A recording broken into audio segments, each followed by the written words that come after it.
تو between the line آپ کے پاس ان قبیلوں کی تو ہسٹری نہیں ہے.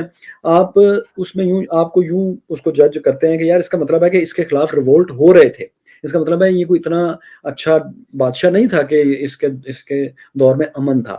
تو ہسٹری کو اگر آپ بٹوین دا لائن دیکھیں تو آپ کو بڑا اچھا ایک آئیڈیا ہو جاتا ہے. آپ جو کم از کم جو بات بتائی گئی ہوتی ہے اس میں اس حد تک ضرور پہنچ جاتے ہیں کہ اس میں سے کتنا پارٹ ڈاؤٹ والا ہے اور کتنا اس میں ضرور ٹھیک ہوگا. اور اگر دوسرا نیریٹو موجود ہی نہ ہو تو ہم اس پارٹ کو, اس ہسٹری کے اس واقعے کو یوں لیتے ہیں کہ ہاں یہ فلاں کا پرسپیکٹیو ہے, فلاں کا پرسپیکٹیو ہے, اور ہم یہ اس چیک کے ساتھ اس واقعے کو قبول کرتے ہیں, نہ کہ اس کو اور پروپیگیٹ کرنا شروع کر دیتے ہیں. نسیم حجازی اور اسلم راہی اور اس طرح کے جو لوگ ہیں جو ان سے ہم لوگوں کا اعتراض ہے, میرا اور ہماری طرح کے لوگوں کا, وہ یہ ہے کہ انہوں نے ہسٹری کا وشفل نیریٹو پیش کیا ہے.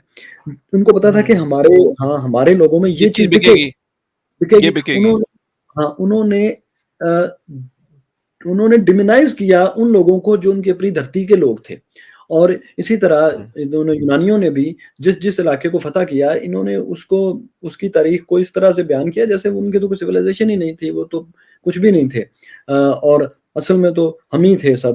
اچھا جی فلاں جگہ ڈاکو تھے, فلاں جگہ لٹیرے تھے, فلاں نے ہم پہ حملہ کیا. جیسے ابھی آپ دیکھیں کہ ابھی اسرائیل اور غزہ کا جو کانفلکٹ چل رہا ہے, جس کو کانفلکٹ بھی نہیں کہنا چاہیے, ایک اوپریسر ہے, ایک اوپریسڈ ہے, تو اس میں کیا ہو رہا ہے, جو مقابلہ کر رہے ہیں وہ ہر طرح سے ٹیررسٹ ہیں, ان کے جتنے لوگ بھی گرفتار ہوں گے غزہ کے وہ ٹیررسٹ ہیں.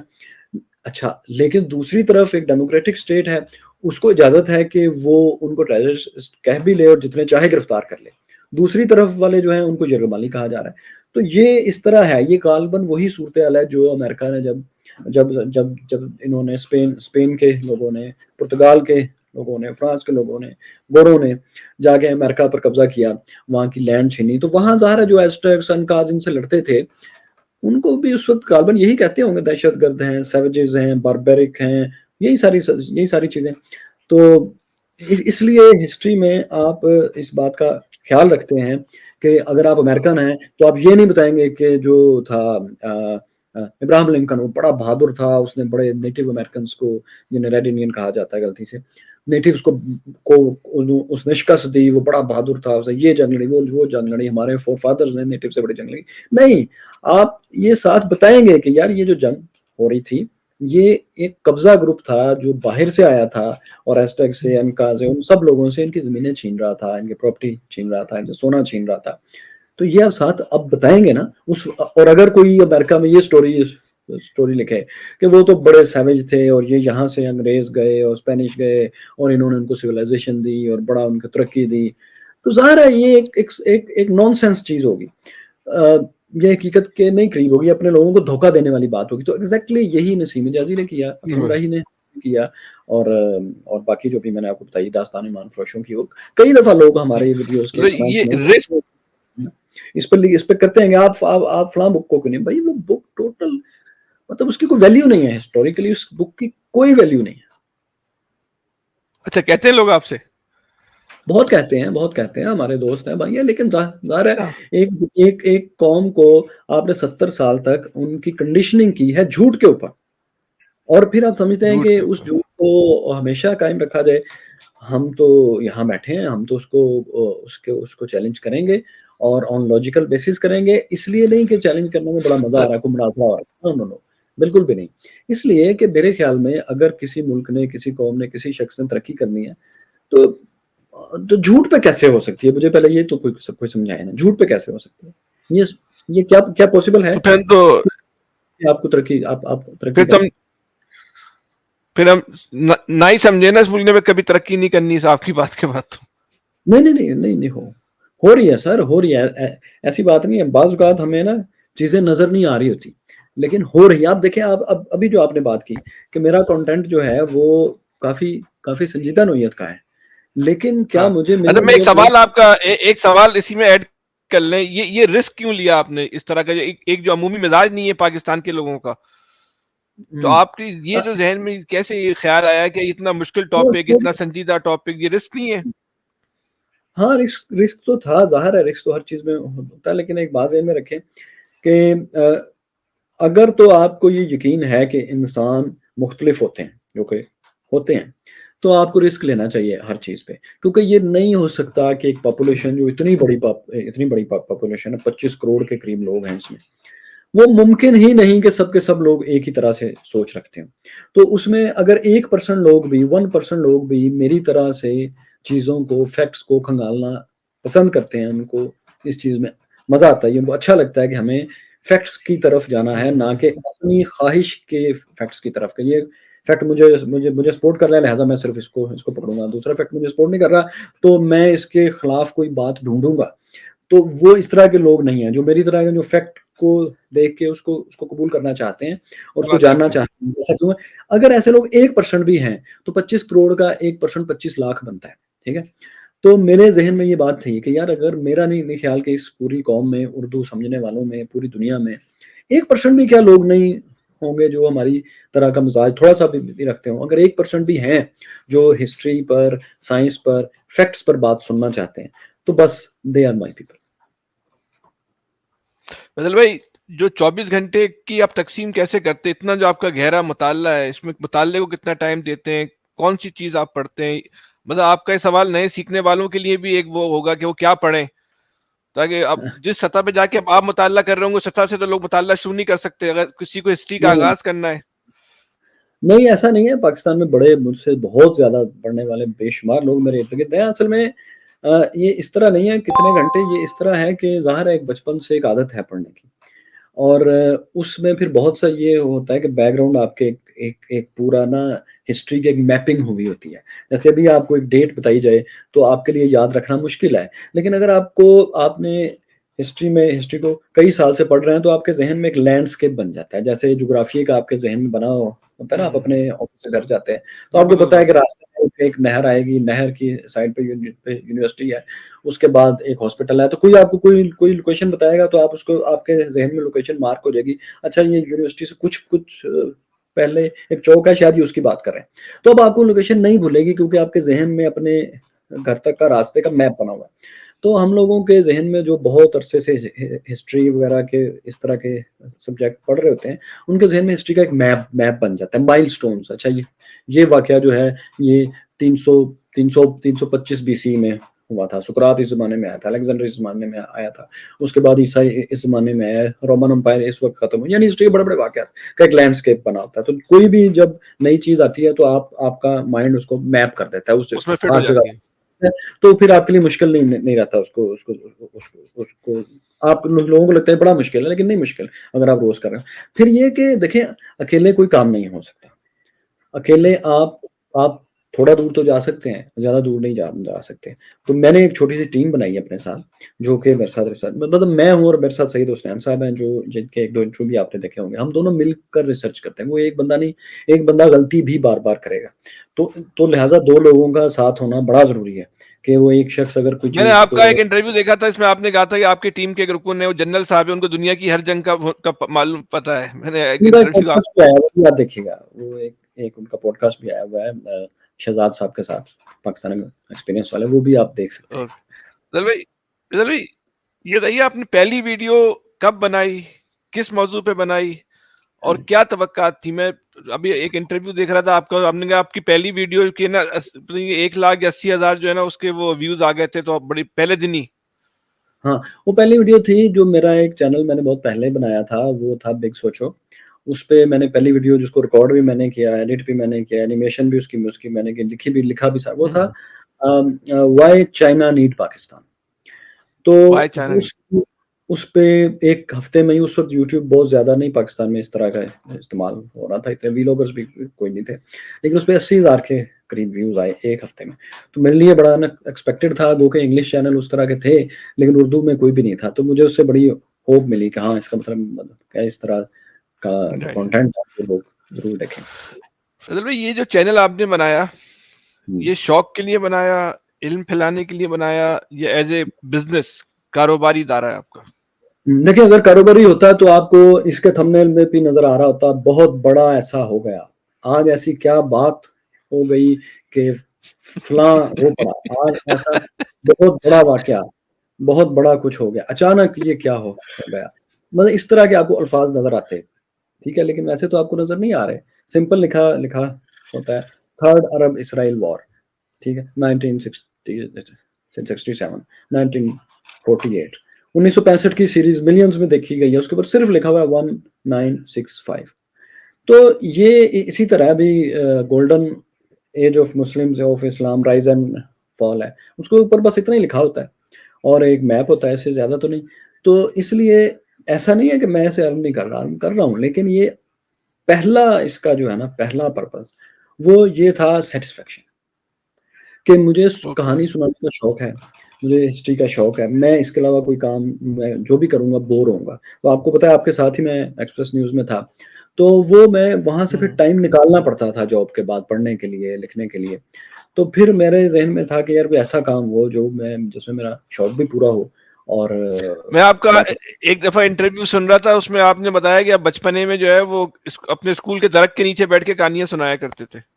او ہاں، وہ میرے گھر کے نا، ہمارا اکھاڑا میں گاؤں تھا 34 جی ڈی 34 جی ڈی. تو اوکاڑا میں. ہمارے بالکل سامنے جو ہے نا وہ اسکول تھا، چھوٹا سا گاؤں ہے ابھی. تو اس کی کچی دیوار تھی، اس کے آگے برگد کا بہت بڑا بڑا درخت تھا جس کی بڑی بڑی شاخوں کے اوپر ہم بھاگا کرتے تھے بچے. تو اس کے نیچے بیٹھ کے جو ہے وہ اسکول بہت ہی بڑا تھا. تو ابھی بھی ہے، لیکن اب انہوں نے اس کی دیواریں پکی کر دی ہیں، وہ برگد کا درخت کاٹ دیا ہے اور اسکول کے اندر جو ہے کمرے ہی کمرے بنا دیے ہیں. تو وہ مجھ سے تو دیکھا نہیں جاتا وہاں جا کے. تو خیر اس درخت کے نیچے بیٹھ کے میں کہانیاں سنایا کرتا تھا بچوں کو. اس وقت میں خود ایک بچہ تھا، یعنی اسکول کا بچہ کتنے سال کا ہوگا. تو وہ بچوں کو کہانیاں سناتا تھا اسی وقت بنا کے. تو وہ ایک شاید پتہ نہیں کہاں سے ایک شوق تھا کہ یار میں بچوں کو ایسی بات بتاؤں جس میں لوگ انگیج ہوں. اور پھر آہستہ آہستہ میں نے یہ سیکھا کہ یار میں جتنا مرضی زور لگا لوں، جو دنیا میں ریئلٹی ہے نا وہ کسی بھی فکشن سے زیادہ انٹرسٹنگ ہے. غزہ میں اس وقت جو جنگ ہو رہی ہے اور جس سے پہلے جو یوکرین میں ہوئی ہے، پاکستان کا بننا ہے، دنیا میں ریولوشنز کا آنا ہے، فلسفی کے اندر the evolution of religion, evolution of concept of God, یہ ساری چیزیں جو ہے نا، even the concept of evil, good and evil, یہ جیسے ایوالو ہوئے ہیں. یہ کہانیاں اتنی مزے کی ہیں کہ دنیا کا کوئی فکشن ان کا مقابلہ نہیں کر سکتا. تو مجھے انہی میں مزہ اچھا، میں ایک بات اور میں مزے کی ایک بات بتاؤں آپ کو، بڑی شاید آپ کے لیے بھی بڑی حیرت انگیز بات ہوگی. یہ جو لوگ جم جاتا ہوں تو لوگ ٹریڈ مل استعمال کرتے ہیں نا، یا ہاں ویٹ ٹریننگ کرتے ہیں، تو عمومی طور پہ نا وہ گانے سن رہے ہوتے ہیں. تو میں نے اپنے جم میں کئی لوگوں کو دیکھا ہے جو ٹریڈ مل کرتے ہیں نا، تو وہ آپ کی ویڈیو دیکھ رہے ہوتے ہیں. جن کو گانے کا شوق نہیں ہے نا، اس میں کچھ ٹریڈ مل کے دوران کچھ نہ کچھ چاہیے ہوتا ہے آدمی کو، تو وہ آپ کی ویڈیو دیکھ رہے ہوتے ہیں. یہ شاید آپ کے لیے بڑی حیرت انگیز بات ہو. ہاں نہیں، میں بھی جم اچھا جاتا تھا تو یہ کئی بتائیے، یہ جو جی جی ایک بس آپ بات کیجیے. فیضل بھائی، جیسے یہ ٹیکنالوجی کا دور ہے، لوگ ٹیکنالوجی سے پیسے جو ہے وہ کما رہے ہیں. ڈیجیٹل میڈیا کی طرف بہت نوجوان آ رہا ہے، بہت تیزی کے ساتھ آ رہے ہیں. لوگ سمجھتے ہیں آئیں گے، کریں گے اور چھا جائیں گے، نوٹ گننے لگیں گے. آپ کیا مشورہ دیں گے ان کو؟ دیکھیں ابھی اصل میں نا بدقسمتی سے جو پاکستان میں اس وقت ایک ٹرینڈ چل گیا ہے نا کچھ لوگوں کی بہت کامیابی کی وجہ سے، وہ یہ ہے کہ کچھ بھی بنا دیجئے آپ اپنی لائف کے بارے میں تو وہ چل جاتا ہے. آپ کے کوئی گیسٹ آئے ہیں، آپ نے کوئی نئی چیز خریدی ہے، آپ کو کہیں کوئی شاپنگ کرنے گئے ہیں، ایون بارش ہو گئی ہے، تو آپ ویڈیو بناتے ہیں تو اس کے لاکھوں ویوز آ جائیں گے، اور آپ اس کے بعد پھر آپ اس کے پیسے بھی جو کمائیں گے وہ بھی آپ لوگوں کو دکھائیں گے. اچھا، مجھے اس پہ اعتراض کوئی نہیں ہے، لیکن بات یہ ہے کہ اس طرح کا کنٹینٹ جو ہے نا وہ کنٹینٹ تو پہلی بات ہے نہیں. دوسری بات یہ ہے کہ وہ لوگوں میں ایک چیز پیدا کرتا ہے کہ شاید یہ سب اس طریقے سے کامیاب ہو جائیں گے، جبکہ ایسا ہے نہیں. کچھ لوگوں کا کسی بھی وجہ سے، ان کے انداز بیان کی وجہ سے، ان کی کسی بھی وجہ سے جو میں نہیں بتا سکتا، مجھے نہیں پتا کہ لوگ ان کو پسند کریں. تو ظاہر ہے کسی کو آپ زبردستی تو کسی بندے کو پسند نہیں نہ کروا سکتے. کسی کو پسند آیا تو وہ اس کو دیکھ رہا ہے نا. وہ مثال نہیں بننے چاہیے. میں ان کو لوگوں کو اگر مشورہ دوں وہ یہ کہ آپ اس فارمولے کو فالو کریں جو پوری دنیا کا، انسانی تاریخ کا ٹیسٹڈ اور پروو فارمولا ہے، کہ آپ اپنی نیچ دریافت کریں کہ وہ کون سی فیلڈ ہے جس میں واقعی آپ کافی اچھا بول سکتے ہیں اور لوگوں کے سامنے پریزنٹ کر سکتے ہیں. اس کے بعد اس فیلڈ میں محنت کریں اور اپنے جو اس فیلڈ کمیونیکیٹر ہیں آن لائن ان کو اچھی طرح دیکھیں کہ وہ اس فیلڈ میں کیا کر رہے ہیں. اس کے بعد آپ اس نش پہ آئیں اور اس نش پہ کام کریں, ویڈیوز بنائیں. اگر آپ یہ دیکھیں گے کہ کسی نے چیخ چیخ کے اور اپنے دن رات اپنے شب و روز دکھا کے اپنی فیملی دکھا کے ویوز لے رہے ہیں, تو ہو سکتا ہے آپ بھی لے لیں, لیکن زیادہ چانس یہ ہے کہ کیونکہ اس میں کمپٹیشن بہت زیادہ لائف ہے, کم ہوگی. ایسا کنٹینٹ ہے جو کوئی بھی کر سکتا ہے, تو لہٰذا اس میں کمپٹیشن زیادہ ہوگا تو آپ کے کامیاب ہونے کے چانسز کم ہیں. آپ دیکھیں نا, جو کام آسان ہے اس میں تو کمپٹیشن بہت ہوگا, ٹھیک ہے نا. اچھا, پھر اس میں ایک مسئلہ یہ ہے کہ اب ایک فلسفیکل بات ہے, ہماری نیشن بلڈنگ کی بات ہے. جس قوم میں یہ بات, جس کے بچوں میں, ینگسٹرز میں یہ بات زیادہ مشہور ہو جائے کہ آپ کو زیادہ محنت کیے بغیر, پڑھے لکھے بغیر, کوئی انٹلیکٹ کی گفتگو کیے بغیر بھی آپ ملینز آف روپیز کما سکتے ہیں, تو اس کا یہ اس قوم کی بدقسمتی ہی کہنا چاہیے اس کو, کیونکہ اس کا مطلب ہے کہ وہ پھر زیادہ تر لوگ جو ہیں سوچنے سمجھنے کی طرف نہیں جائیں گے. اچھا, اب اس کی میں آپ کو اس کی بیک گراؤنڈ بھی آپ کو بتاتا ہوں. وہ یہ کہ اس کی وجہ یہ ہے کہ دیکھیں جو ملٹی نیشنل کمپنیز ہیں نا, یوٹیوب ہو, سوشل میڈیا, یہ تمام چیزیں basically these are their business platforms. اچھا, اب ان کو پتا ہے کہ آپ جو گفتگو کریں گے, ٹھیک ہے, جو ایک اسکالر گفتگو کرے گا, جو ڈاکٹرز گفتگو کریں گے, آئی مین پی ایچ ڈی ڈاکٹرز, اسی طرح جو ہسٹری کی اور اس طرح کی میچور چیزیں ہوں گی, ظاہر ہے وہ دیکھنے والے, وہ ویڈیوز دیکھنے والے لوگ کوئی ایڈ دیکھ کے متاثر ہو کے اس کو خریدنے نہیں چلے جائیں گے. وہ کسی نئے لون میں یا کسی جوتے کا ایڈ دیکھ کے یا کسی بھی گلٹرنگ چیز کو دیکھ کے اس کو پرچیز کرنے نہیں چلے جائیں گے, کیونکہ یہ ازیوم کیا جاتا ہے کہ یہ اس طرح کا کنٹینٹ بنانے والے اور دیکھنے والے لوگ خاصے میچور ہوتے ہیں. اچھا, لیکن اس کے برعکس وہ کنٹینٹ جس میں بہت زیادہ دکھاوا, آلریڈی دکھاوا ہو رہا ہے کہ ہم یہ فلاں چیز لے کے آئے, فلاں چیز لے کے آئے, آج ہم نے یہ شاپنگ کی, وہ شاپنگ کی, ہمارے یہ گیسٹ آئے, وہ گیسٹ آئے, ایون ہم نے ٹائر چینج کیا اس چیز کا, آج ہم نے نئی کوشش. اچھا, یہ کنٹینٹ دیکھنے والے جو لوگ ہیں, ظاہر ہے یہ ملٹی نیشنل کمپنیز کے ایڈ سے بھی زیادہ متاثر ہوں گے. ان کے بارے میں ان کے لیے زیادہ چانس ہے کہ ان کو اگر ایڈ دکھائے جائیں کسی بھی ایسی چیز سے جس سے وہ اپنے اس طرح کے جو آلریڈی ایک ایسا کنٹینٹ دیکھ رہے ہیں جس میں کہ دکھاوا ہو رہا ہے, تو وہ ایڈز کو دیکھ کے ان کی طرف جلدی مائل ہو سکتے ہیں. مثلا اگر آپ کو ایک ہسٹری کی ویڈیو میں آپ ایک پیپسی کا ایڈ دیکھیں, ایک نئی انرجی ڈرنک کا آپ ایڈ دیکھیں, تو شاید آپ وہ انرجی ڈرنک بائی کرنے نہ جائیں. لیکن اگر دوسرے قسم کے لوگ میں وہ ایڈ ایک شخص دیکھے گا تو زیادہ چانس یہ ہے, کیونکہ وہ دیکھنے والی ایج گروپ اور مائنڈ سیٹ اور ہے, وہ اس کو خریدنے کے لیے جائے گا. تو لہٰذا ملٹی نیشنل کمپنیز کا بھی ایک اس میں نا اپنا بھی ہاتھ ہے کہ وہ جان بوجھ کے اس طرح کے لوگوں کو زیادہ اس کو ریچ دیتے ہیں, کیونکہ یہاں ان کی پروڈکٹس زیادہ بکتی ہیں. تو یہ بھی ایک وجہ ہے. دل بھائی, یہ بتائیں کہ جو لوگ کہتے ہیں کہ یوٹیوبر, فلاں یوٹیوبر کروڑوں روپے کما لیتا ہے, یہ حقیقت بھی ہے, فسانہ ہے؟ اس نے کروڑوں روپے مہینہ کماتا ہے, اس کے 5 کروڑ روپے مہینہ ایسے یوٹیوبر ہیں پاکستان میں؟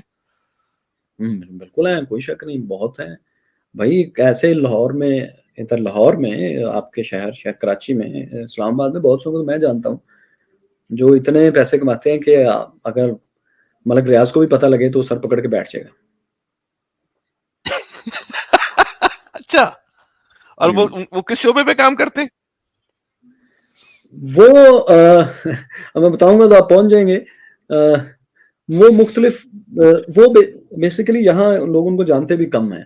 وہ انگلش میں بناتے ہیں ویڈیوز, اور ریویوز ٹائپ ان کی ویڈیوز ہیں, مختلف طرح کے ہیں, لیکن مطلب آپ نے جاننا ہے. مطلب کہ ملک ریاض کا جو میں نے کہا, وہ اس لیے کہا کہ وہ بھی سوچے گا کہ میں ایٹ لیسٹ بہت زیادہ لیگ ورک کرتا ہوں, اسٹیٹ سے پنگے لیتا ہوں, اتنا کچھ کرتا ہوں, اور یہ بچے جو ہیں. اچھا, میرے خیال میں اس میں برائی کوئی نہیں ہے. آپ ایک چیز ایک کر رہے ہیں, محنت سے کر رہے ہیں, لوگوں کو پسند آ رہی ہے, تو media is all about this. اور کیا ہے اس یوٹیوب کا مستقبل کیا ہے؟ دیکھیں, یوٹیوب کا فیوچر سوال ٹھیک نہیں ہے. اصل سوال یہ ہے کہ پیپل جنریٹڈ کنٹینٹ کا مستقبل کیا ہے. اصل سوال یہ ہے کیونکہ یوٹیوب تو ایک ٹول ہے، ایک ایپ ہے جو پیپل جنریٹڈ کنٹینٹ کو اسپیس دے رہی ہے، جو عام لوگ اپنا کنٹینٹ جنریٹ کر سکتے ہیں، اس کو اسپیس دے رہے ہیں. تو اس کا جواب یہ ہے کہ اسی کا فیوچر ہے. اب جو ہے نا کنٹینٹ یہ کریٹر کا فیچر ہے. ہاں کنٹینٹ کریٹر کا فیچر ہے اب. ایگزیکٹلی اصل میں یہ چیز اب ریفائن ہوگی، آہستہ آہستہ اور ریفائن ہوگی. اور یہ ہوگا کہ آپ دیکھیں گے کہ زیادہ میچور لوگ اور زیادہ اسکلڈ لوگ اس میں آہستہ آہستہ اور اوپر آئیں گے. فیصل بھائی، اب تھوڑی سی ہم آپ کی جو تاریخ پہ جو آپ کا علم ہے اس سے تھوڑا مشاہدہ اپنے پارٹ 2 میں کرنا چاہیں گے. یہ تو ہم نے تھوڑی ہلکی پھلکی آپ سے گفتگو کر لی. فیصل بھائی یہ بتائیں، یہ جو ایک ویڈیو بھی ایڈٹ کر رہا ہوں ساتھ ساتھ. یہ آپ ہر فن والا آدمی، آج آپ ہماری گرفت میں آ گئے نا، تو تھوڑا سا ہم نے آپ کو پکڑ کے رکھنا ہے آج. یہ جو پاکستان بنا، یہ جو تحریک پاکستان تھی، یہ کیا تھی؟ یہ اسلام کے نام پہ ملک بنا ہے، یا مسلمانوں کی معاشی ضروریات کے لیے ملک بنا ہے؟ اور جس مقصد کے لیے ملک بنا تھا وہ مقصد جو ہے وہ حاصل ہو گیا، یا ہم بھٹک گئے؟ بڑے مشکل سوال آپ کر رہے ہیں، حالانکہ ان سوالوں پر میں کافی بول چکا ہوں 3-4 جگہوں پر. آپ جو ہے نا وہ چاہتے ہیں کہ میں اصل میں بات، اس سوال کا جواب یہ ہے کہ اب میں آپ کو اس کا وہ جواب دیتا ہوں جو اس وقت ریلیونٹ ہے. وہ یہ کہ یہ کیسے بھی بنا تھا، اب یہ بحث ثانوی ہو چکی ہے، اب اس بحث کی ضرورت نہیں. ایون آپ دیکھیں کہ میں نے ایک لیکچر میں جو غالب اللمز میں تھا، اس میں نے یہ بتایا تھا کہ ہر ملک جب بنتا ہے، اس کے فور فادرز نے جو بھی کہا ہو، کچھ سال بعد وہ فور فادرز، ان کی کہی ہوئی سب باتیں ارریلیونٹ ہو جاتی ہیں، کیونکہ ہر دور اپنے ساتھ نئی حقیقتیں لے کر آتا ہے. اب پاکستان ایک ریئلٹی ہے، یہ اب واپس نہیں جا سکتا. لہٰذا اور ساتھ ہی ایک اور بات، قائد اعظم نے کیا فرمایا تھا، علامہ اقبال نے کیا کہا تھا، خواب کیا تھا، یہ ساری باتیں آج کی حقیقتوں میں ارریلیونٹ ہیں. کیا آپ کا خیال ہے کہ ویتنام نے جب چائنا سے جنگ کر کے ان سے آزادی لی تھی، تو کیا آج یہ انہی ویلیوز پہ چل رہا ہے؟ بالکل نہیں. چائنا اپنے ریولوشن کے بعد کیا ماؤ کی آئیڈیالوجی پہ، اس کی بکس کے اوپر چل رہا ہے؟ بالکل نہیں. کیا جو رشیا ہے، جو امریکہ کے بعد اور چائنا کے بعد سب سے پاورفل کنٹری ہے، کیا یہ سٹالن اور لینن کے نظریات پہ چل رہا ہے، یا خروشیف کے چل رہا ہے، یا گورباچوف کے چل رہا ہے، جو آپ جس کو بھی فور فادر ان کا مان لیں؟ نہیں چل رہا. امریکہ کیا جارج واشنگٹن کے نظریات پہ چل رہا ہے؟ نہیں چل رہا. ٹھیک ہے. تو بات یہ ہے کہ ہر ملک جو ترقی یافتہ ہے آج، وہ اس نے ڈوریوں سے اپنے پورے جسم، ہاتھ، بازو، ٹانگ، بیلٹ کو ماضی سے نہیں باندھا ہوا.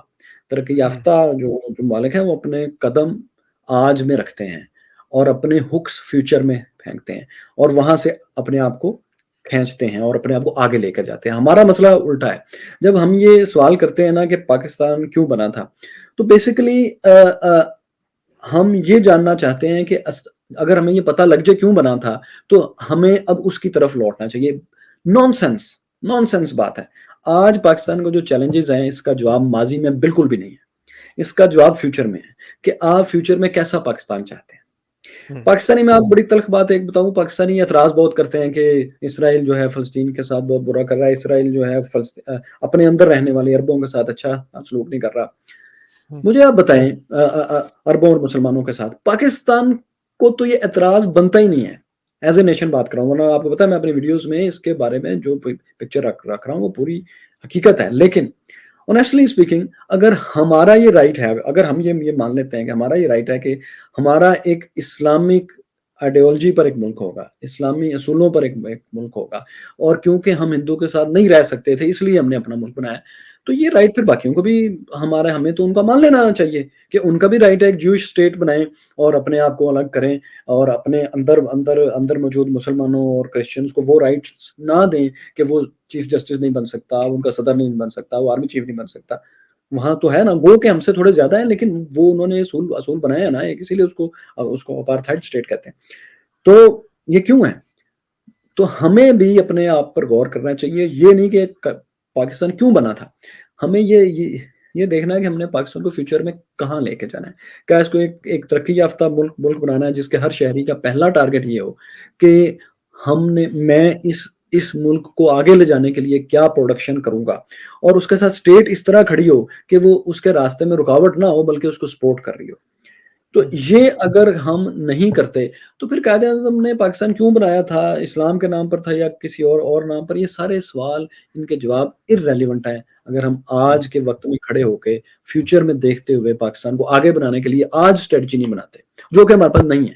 اور آنیسٹلی اسپیکنگ، پاکستان کسی بھی چیز کے لیے بناؤ، کوئی اسٹرکچر پاکستان کو بنا کے چلانا کیسے ہے اس کے فور فادرز کے پاس نہیں تھا. نہیں فیصل بھائی، جس پاکستان میں جو ماڈل ہے گورنمنٹ کا، جو نظام حکومت ہے، یہ ماڈل اس وقت دنیا کے کسی خطے میں اس ماڈل کی گورنمنٹ، اس ماڈل کا نظام پایا جاتا ہے؟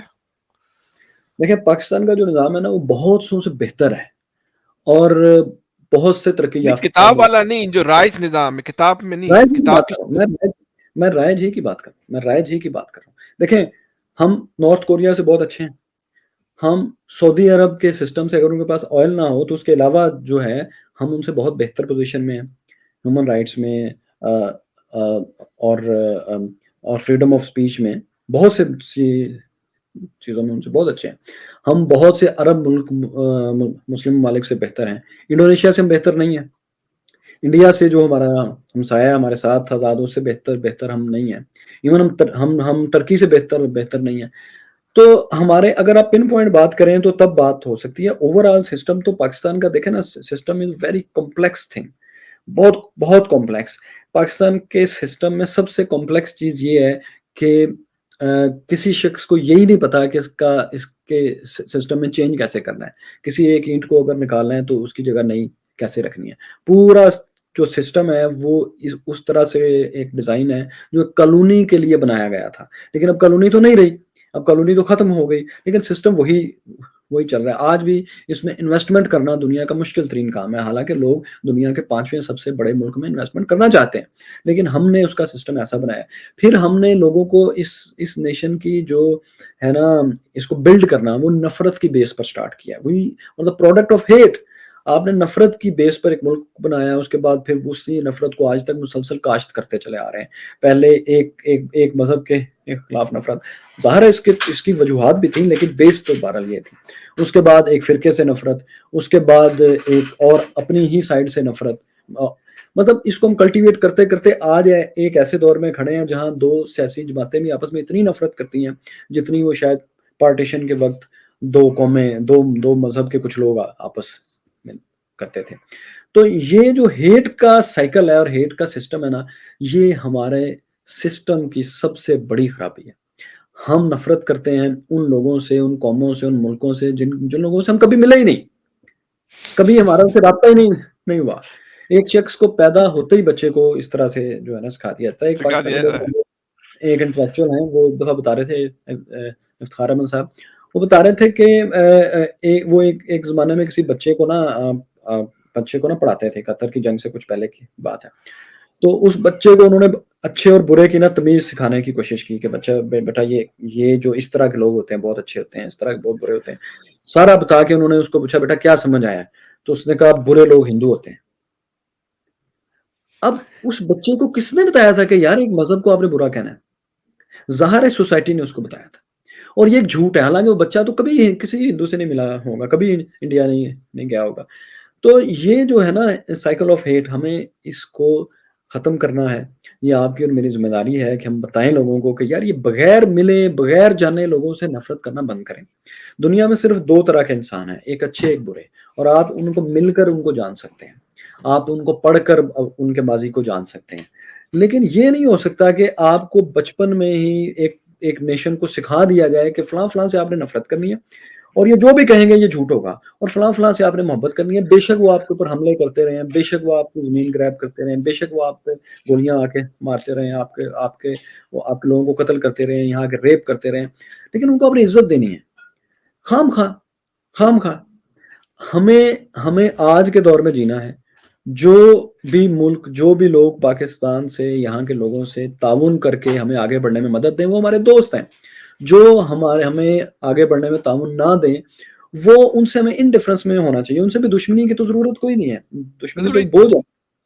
جس طرح ہم بحیثیت ایک قوم اجتماعی طور پہ زندگی گزار رہے ہیں، جس طرز پہ چل رہے ہیں، ہم علم میں پیچھے ہیں، ہم ٹیکنالوجی میں پیچھے ہیں، ہمیں سوچنا نہیں آتا، ہم بہت سارے معاملات میں دنیا سے پیچھے رہ چکے ہیں، ہمارا مستقبل کیا ہے؟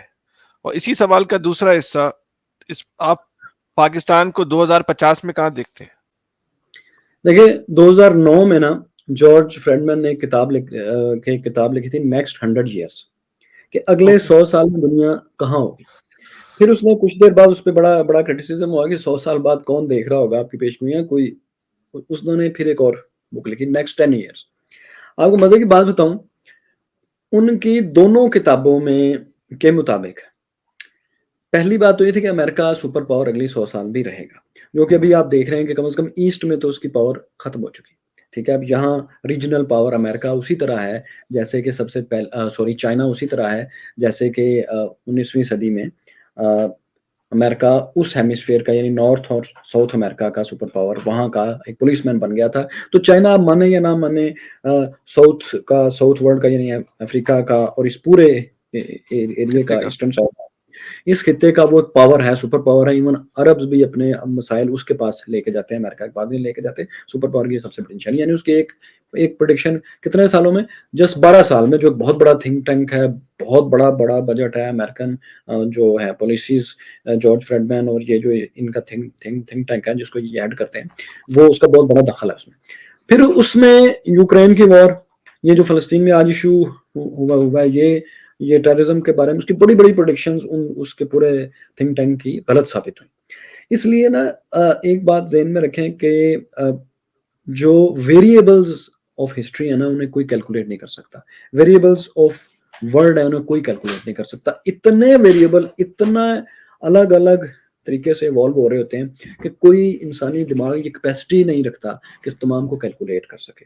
لیکن چونکہ ہوپ فل رہنا ہی ہمارے فائدے میں ہے، امید کے بغیر آپ کچھ بھی سوچ نہیں سکتے، کچھ بھی پلان نہیں کر سکتے. تو 2050 میں کیسا پاکستان ہوگا؟ میرا خیال ہے کہ اگر ہم اس ہیٹ کے سائیکل کو بریک نہ بھی کر سکے تو اس سے تھوڑی سی بہتر پوزیشن میں ہوں گے. اس کی وجہ کیا ہے؟ اس کی وجہ یہ ہے کہ دیکھیں، ہم پاکستان جیسے ملک نا دنیا کی دم ہیں. تو دنیا جہاں بھی ترقی کر کے جاتی ہے نا، تو آخر میں ہاتھی کی دم کو بھی وہاں سے ایٹ لاسٹ تو گزرنا ہی پڑتا ہے جہاں سے ہاتھی پہلے گزر رہا ہو، کیونکہ اسے الگ تو نہیں ہو سکتی. جیسے دنیا میں انٹرنیٹ ریولوشن آیا، آئی ٹی آیا، سوشل میڈیا آیا، تو ظاہر ہے آپ اسے الگ تو نہیں رہ سکتے. تو اس کے جو فائدے ہیں، اگر دنیا اس کے 100 فائدے کما رہی ہے تو آپ 10 فائدے اس کے کمائیں گے. تو بہرحال ہم آج سے تھوڑی بہتر پوزیشن میں ہوں گے، جیسے آج ہم پچھلے 30 سال کی نسبت آج تھوڑی بہتر پوزیشن میں ہیں. ہم ایک دوسرے کو جانتے بہتر ہیں، ہمارے پاس ایجوکیشن کے کچھ بہتر موقع ہیں، اور کچھ ارننگ کے ہمارے پاس بہتر موقع ہیں. تو کچھ بہتر پوزیشن میں ہوگا. لیکن دنیا کی کمپٹیشن میں جو آج کی صورتحال ہے، اگر کوئی ریولوشنری اسٹیپ نہیں ہوتا تو ہم بہت پیچھے ہوں گے.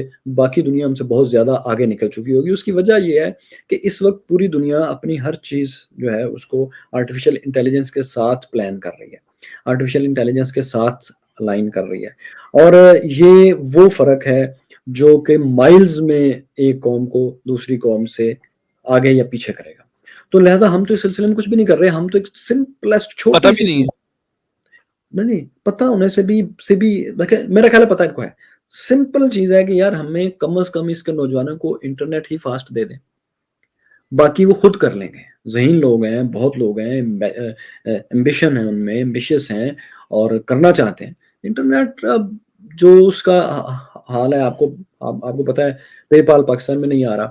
اسی طرح آن لائن ٹرانزیکشنز کے کئی بڑے ابھی ہے. میری ایک ڈیل ایک بڑی کمپنی سے صرف اس وجہ سے رہ گئی کہ وہ اس کا ڈی ایس جے کا اور میرے تمام ویلاگس کا ایک آن لائن سائٹ بنانا چاہتے تھے ود سم شیئرنگ، کہ وہاں پر یہ تمام ویڈیوز دستیاب ہوں، اور کچھ جو ہیں ایکسکلوسیو ایپیسوڈز بھی میں ان کے لیے بناؤں. سائٹ میرے پاس ہوگی کنٹرول.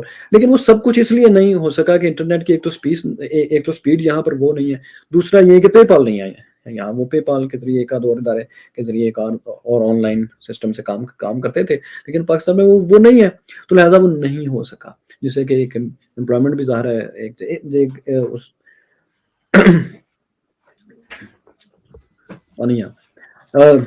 میں دوبارہ لائن جس سے کہ ظاہر ہے ایک امپلائمنٹ بھی جنریٹ ہونا تھی اور اس طرح کی کچھ اور چیزیں، جو کہ بہت چھوٹی سی چیز ہے، لیکن ظاہر ہے مجھ سے بہت بہتر کام کرنے والی یہ، میں تو سوشل میڈیا پہ بس کرتا ہوں نا، آئی ٹی کمپنیز ہوں گی جن کے اس طرح کے مسائل ہوں گے، تو صرف اور صرف ان لوگوں کو اچھا انٹرنیٹ دے دیں، آپ 24 گھنٹے ان کو بجلی دے دیں، تو شاید یہ خود ہی دھکا دے کے اس ملک کو بہت آگے لے جائیں گے۔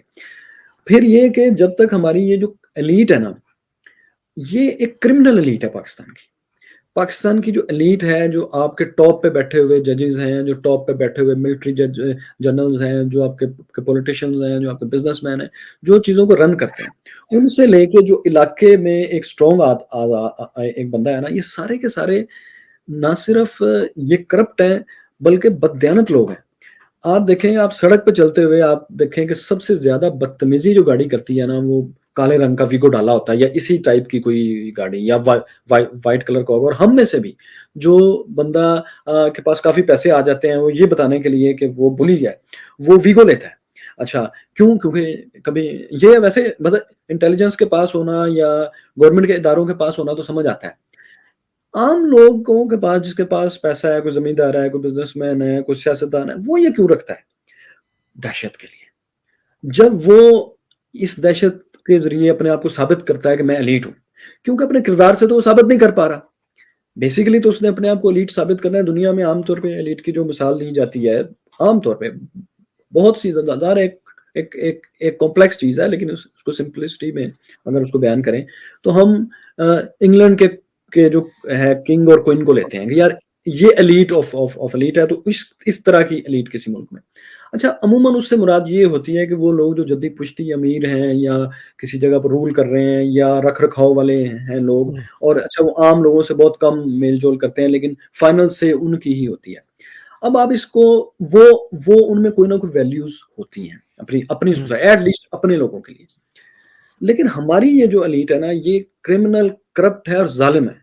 یہ آپ کو ایک ٹریفک کانسٹیبل کو جو بلوچستان میں کوٹا میں چوک پہ کھڑا ہے، اس کو اپنی گاڑی کے نیچے کچل کے چلی جاتی ہے، اور آپ کا پورا سسٹم اس کچلنے والے کا نام پتہ تک بتانے سے کئی دن ہچک جاتا ہے، اور پھر اس کے بعد بھی اس کا کیا بگاڑ لیتا ہے، اس کا کچھ بھی نہیں۔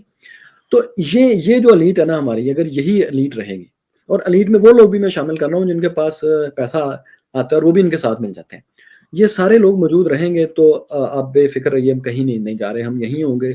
آج لاہور سب سے گندا شہر ہے آلودگی میں، اسموگ میں، پھر گجرانوالہ بھی ہے، پھر کراچی بھی ہوگا، پنڈی بھی ہوگا، پھر ہمارے سب شہر نمبر 1 ہوں گے، کیونکہ یہ ایلیٹ پاکستان سے اپنا تعلق سمجھتی ہی نہیں ہے۔ یہ اس ایلیٹ نے پاکستان میں رہنا ہی نہیں ہے۔ جب تک اب یہ پاکستان سے اپنے آپ کو ریلیٹ نہیں کریں گے، یہ کیسے اس کی بہتری کے لیے کام کریں گے؟ اور آئرنی یہ ہے، ظلم یہ ہے، مسئلہ یہ ہے کہ کسی ملک میں ڈیموکریسی ہو، آٹوکریسی ہو، مونارکی ہو، کمیونزم ہو، کچھ بھی ہو، اس کو گورن ایلیٹ ہی کر رہی ہوتی ہے۔ یہ جو ایک مسکنسیپشن ہے نا کہ ڈیموکریسی آئے گی تو کوئی فوری طور پہ مڈل کلاس آ جائے گی، نہیں آئے گی، بہت ٹائم لگے گا۔ اس سے پہلے تک ایلیٹ ہی اس پہ قبضہ رکھے گی۔ آپ دیکھیں کہ پاکستان میں عام آدمی کے پولیٹکس میں آنے کی جو بنیادی 2 چیزیں ہیں، اسٹوڈنٹ پولیٹکس اور آپ کی جو ہے گراس روٹ ڈیموکریسی جو ہے، بلدیاتی الیکشنز، دونوں نہیں ہونے دیے جاتے۔ کیوں؟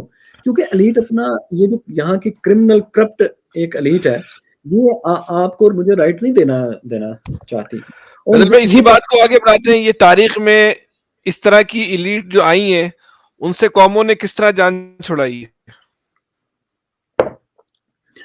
اچھا، افسوس کی بات یہ ہے کہ ایلیٹ سے جب بھی جان چھوٹی ہے، ایلیٹ کی مدد سے ہی چھوٹی ہے۔